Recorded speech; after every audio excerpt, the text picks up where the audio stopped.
আমরা আজকে ধারাবাহিকতার সাথে file part 1, file part 2, edit view, insert part 1, insert part 2, format part 1, format part 2 এবং ধারাবাহিকতার সাথে আজকে টুলসে ক্লাসটা করব। টুলসের কাজটা আসলে কি এটা আমাদেরকে বুঝতে হবে। এখানে অনেকগুলো অপশন দেখতেছি, মূলত এতগুলো অপশনের কাজ এখানে না, অল্প কিছু অপশন।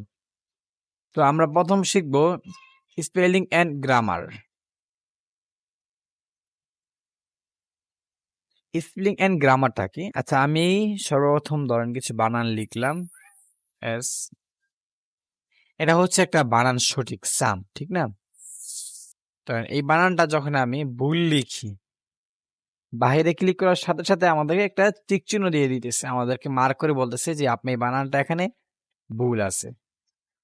তো এটা আমরা সংশোধন দুই ভাবে করতে পারি, একটা হচ্ছে সফটওয়্যার মাধ্যমে, আর একটা হচ্ছে আমাদের হাতে থাকা মাউসের মাধ্যমে।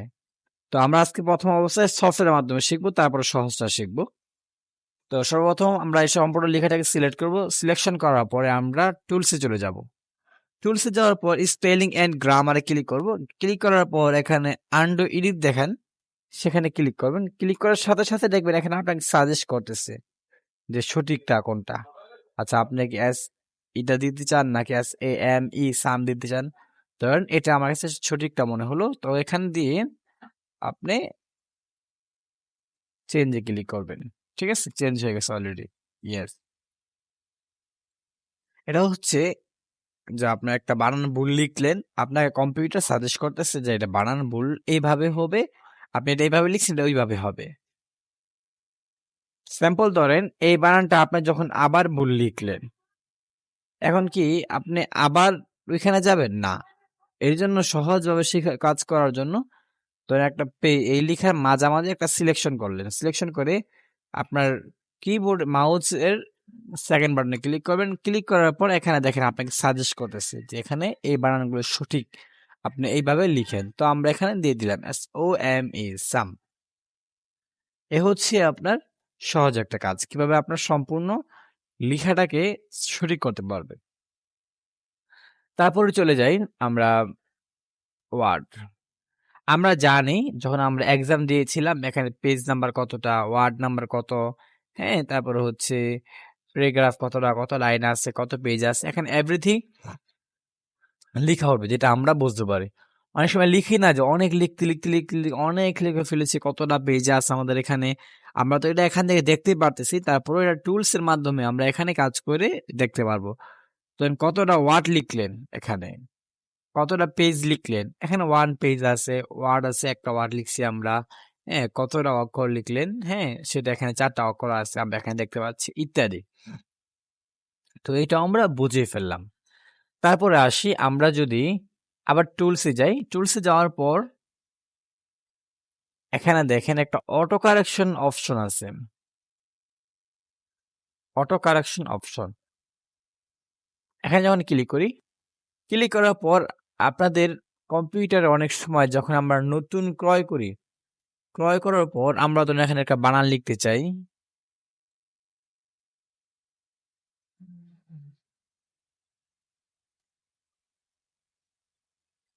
এই যে এখানে ধরেন আমরা লিখছি আমার নাম, নেম, অনেক সময় দেখেন আমরা যখন লিখতে চাই আমার, আমরা লিখে স্পেস যায় আবার আমারা হয়ে যায়।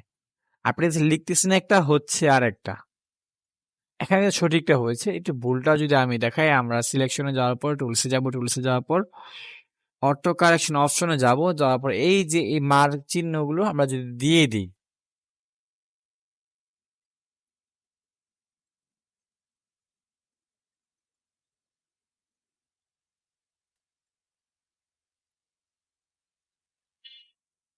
এই যে দেখেন এখানে আমরা লিখছি একটা, স্পেস দেওয়ার সাথে সাথে কিন্তু একটা ভুল হয়ে গেছে, আমরা লিখছিলাম আমার, লিখছে আমার হয়ে গেছে।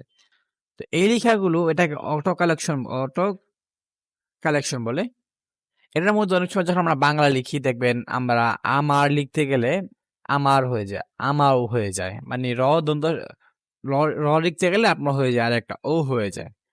এইরকম যখন MS word, Microsoft office word 2003 এরকম যখন সমস্যার সম্মুখীন হবেন, তখন চলে যাবেন আপনার টুলসে। টুলসে যাওয়ার পরে আপনারা অটো কারেকশন অপশনে যাওয়ার পরে এই যে অটো ট্যাক্স, হ্যাঁ, ফরম্যাট ইত্যাদি। অটো কানেকশনে যাওয়ার পর এই যে চিক চিহ্নগুলি আছে, এই সব চিক চিহ্নগুলো আপনি এখান থেকে তুলে দিবেন। তুলে দিলাম, ওকে দেন। এখন আপনি যেভাবে লিখতে চান সেভাবেই হবে এটা, ঠিক আছে।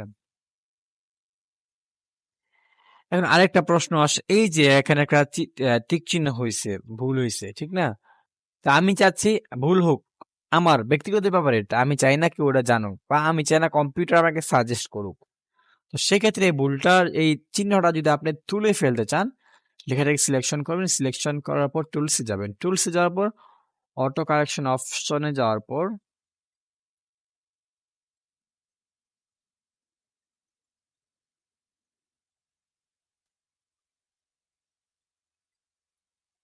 সরি, সিলেকশন করার পর টুলসে যাবেন, টুলসে যাওয়ার পর অপশনে যাবেন।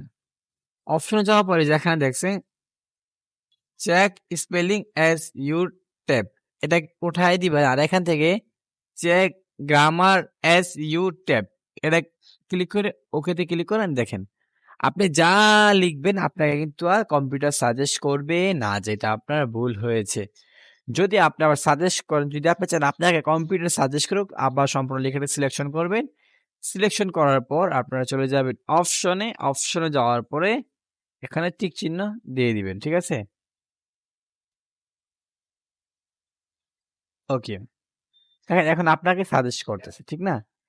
এখন আপনি চাচ্ছেন এই যে ফাইলটা আপনি কাজ করছেন, এই ফাইলটা আপনি যখন চলে যাবেন, আপনি ব্যতীত এই ফাইলটা যেন কেউ ওপেন না করতে পারে।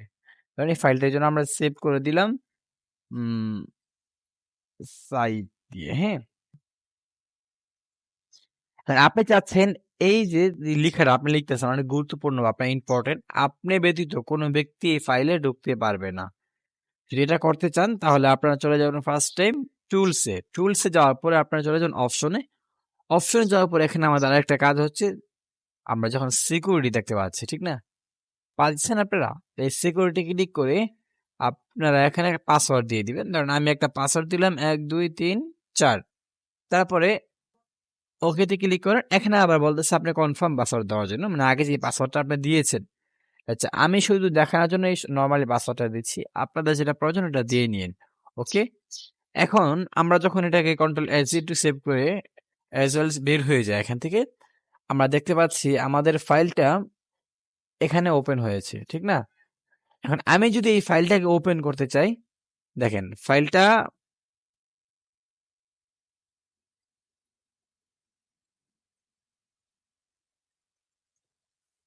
আমি যখন ওই ফাইলটাকে ওপেন করতে চাই, ফাইলটা কিন্তু ওপেন হয় না। আমাদের বলতেছে inter password to open file.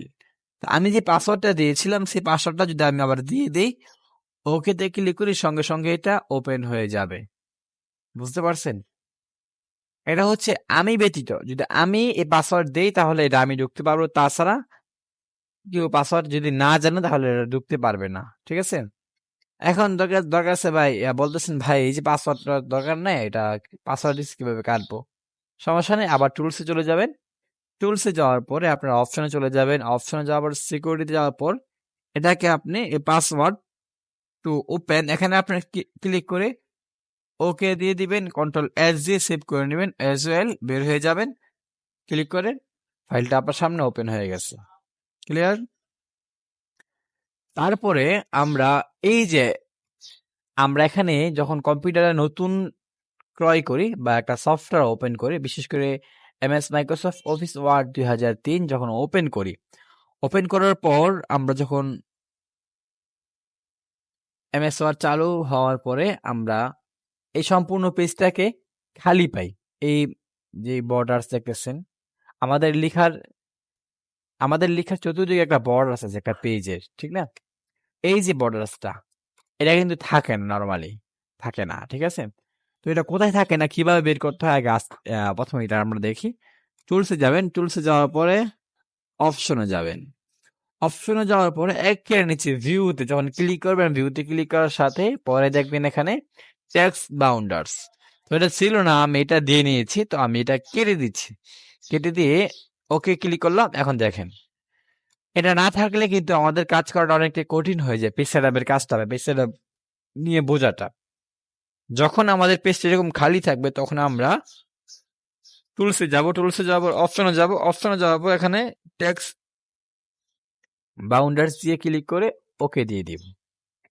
এখন আসে এই যে অ্যাজুয়ালি অনেক সময় আমাদের এখানে সফটওয়্যার টুলস থাকে না, ভিউ থাকে না, ফরম্যাট থাকে না, বা শুটুনি এমজে কিংবা টাইমলি রোমান এগুলো অনেক সময় থাকে না। তো এগুলি আমরা কোথায় থেকে বের করব? প্রশ্ন আসে না? অবশ্যই। তো আমরা চলে যাব টুলসে। টুলসে যাওয়ার পরে কাস্টমাইজ, দেখছেন? কাস্টমাইজে ক্লিক করেন। কাস্টমাইজ ক্লিক করার পর টুলবার্স, টুলবার্সটা অ্যাভেলেবেলটা আছে আমাদের। আমরা চলে যাব কমেন্টসে যাওয়ার পরে আমরা সর্বপ্রথম খুঁজবো ফন্ট। ফন্টে ক্লিক করেন। আরো সহজে আপনি এখানে ক্লিক করে অ্যাপে ক্লিক করলে পেয়ে যাবেন। তো সর্বপ্রথম আমরা ধরেন এগুলি টান দিয়ে এখানে ধরে সরিয়ে দিলাম।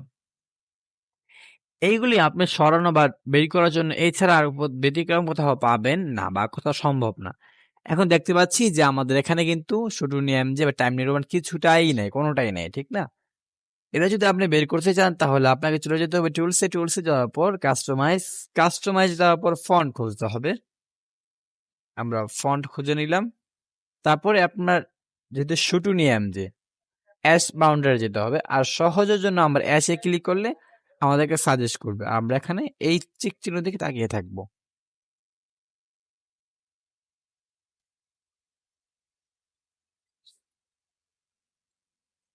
এইটা হচ্ছে শুটিং এমজে, টান দিয়ে ধরে এখানে এটা ছেড়ে দেন। তারপর লাগবে টাইম নির্মাণ, টিতে ক্লিক করে টাইম নির্মাণ, ব্যাস এখানে টান দিয়ে এটা ছেড়ে দেন ইজিলি। এখন অনেক সময় যদি এরকম ফরম্যাট বা ইনসার্ট এরকম কিছু না থাকে তাহলে আপনারা এখান থেকে available view, insert, format, tools, table, হ্যাঁ, ওয়েব ইত্যাদি সব এখানে দেওয়া আছে, কোনো সমস্যা নাই। যদি দেখেন এখানে আপনার সফটওয়্যার নাই, আপনি এখান থেকে অ্যাভেলেবেল টান দিয়ে ধরে কাজ করতে পারবেন, ঠিক আছে? আবার চাইলে এই টুলসের ভিতরে কি কাজ চলতেছে, আমরা এখন টুলসে কাজ করতেছি, এই টুলসে আমাদের এখানে সব সাজেস্ট করবে যে টুলসে এই কাজগুলি আপনার অ্যাভেলেবেল আছে, ঠিক আছে, ইত্যাদি। তারপরে দেখি আমাদের আর কোনো কাজ আসেনি। তো আমরা এখানে দেখতেছি অটো কারেকশন, কাস্টমাইজ, অপশনস আর স্পেলিং এন্ড গ্রামার স্যার, আমাদের আর কোনো কাজ নেই। যেগুলো আছে এগুলো কোনো কাজ প্রয়োজন নাই। তো আজকে ধারাবাহিকভাবে আমরা টুলসের ক্লাসটা শেষ করে ফেললাম। সুস্থ থাকবেন, ভালো থাকবেন, দেখা হবে অন্য কোনো ভিডিওতে।